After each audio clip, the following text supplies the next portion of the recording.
பல பெற்றோர்கள் இன்றைக்கி பிள்ளைங்கள பள்ளிக்கூடத்தில் சேர்க்கும் பொழுது என் பிள்ளை இன்ஜினியராக வரணும், டாக்டராக வரணும், கலெக்டராக வரணும், அப்படி வரணும், இப்படி வரணும்னு அதுக்காக நிறைய செலவு பண்ணி பல பல கிளாஸுகளுக்கு அனுப்பி அவங்கள மோட்டிவேட் பண்ணுறாங்க.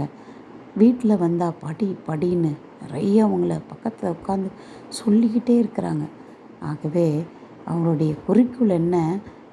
என் பிள்ளை இந்த நிலைமைக்கு வரணும் அப்படின்னு. நல்லது தாங்க.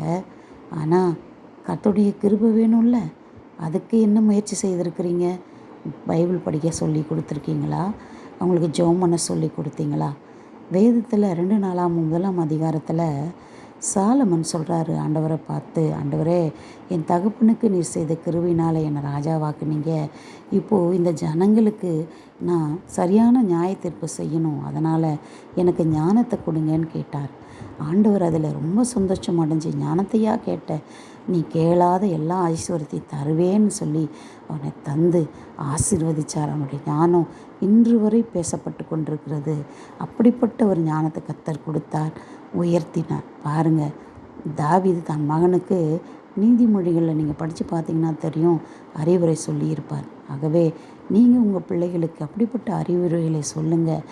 நீங்கள் நினைப்பதுக்கு மேலாக அந்த கிருபை அவர்களை உயர்த்தி ஆசீர்வதித்து கர்த்தருக்கு சாட்சியாகவும் உங்களுக்கு மகிழ்ச்சியாகவும் இந்த பிள்ளைகள் இருப்பார்கள்.